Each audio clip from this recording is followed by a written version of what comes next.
प्रभु यीशु मसीह के मधुर और मीठे नाम में आज दिनांक 30 सितंबर दिन शनिवार को हम आप सब श्रोताओं का हार्दिक स्वागत करते हैं। आज के मनन के लिए वचन लिया गया है उत्पत्ति की पुस्तक उसका 32 अध्याय 28 पद। वचन कहता है, उसने कहा तेरा नाम अब याकूब नहीं परंतु इस्राएल होगा, क्योंकि तूने परमेश्वर से और मनुष्यों से भी युद्ध करके प्रबल हुआ है। प्रियो, जब याकूब के घाट पे रात बिताई तो उसने कभी भी प्रभु के साथ आमने सामने मुठभेड़ की उम्मीद नहीं की थी।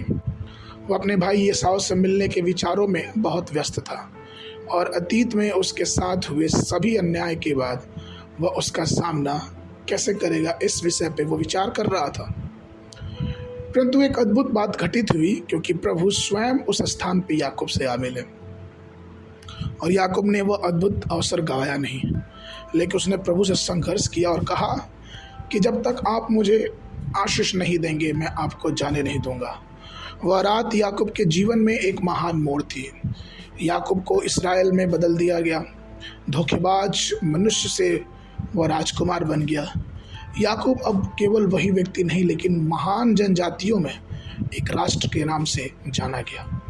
यह अवसर याकूब के लिए कितना ही महत्वपूर्ण था।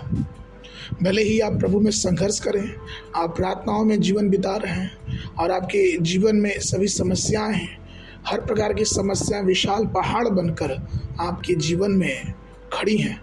वचन कहता है यूहन्ना 11:40 में, यदि तुम विश्वास करोगे तो परमेश्वर की महिमा देखोगे। प्रियो, वो दिन आएगा जब संघर्ष खत्म होगा और एक अद्भुत मोड़ हमारे जीवन में आएगा। वो मोड़ जब प्रभु हमारे हर एक तूफानों को शांत करेगा और लहरों को थमा देगा। शाऊल के जीवन की घटनाओं को देखते हैं, वो किस प्रकार से प्रभु के लोगों को पीड़ा देने के लिए, बधुआ बनाने के लिए दमिश्क से मार्ग से जा रहा था और अचानक उसकी मुलाकात प्रभु से हो गई।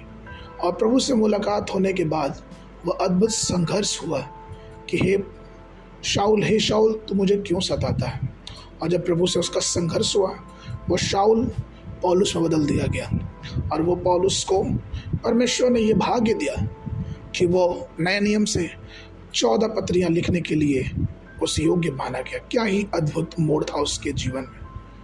प्रियो, जब हम भी प्रभु से प्रार्थना करते हैं, प्रभु एक महान मोड़ को हमारे जीवनों में लाके खड़ा कर देता है, क्योंकि वो महान है और उसकी योजनाएं महान है। परमेश्वर का ये पक्षपात नहीं करता। वो हम में से किसी से दूर नहीं है।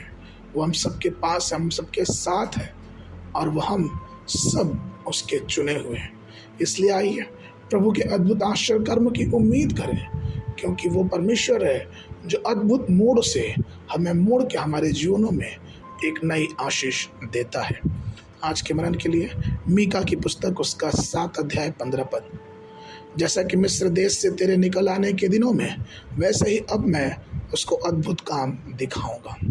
बाइबल अध्ययन के लिए सुबह के समय यशायाह नबी की पुस्तक उसका 9 और 10 अध्याय, शाम के समय इफिसियों की पत्री उसका 3 अध्याय। परमेश्वर आप सबको आशीष देवे।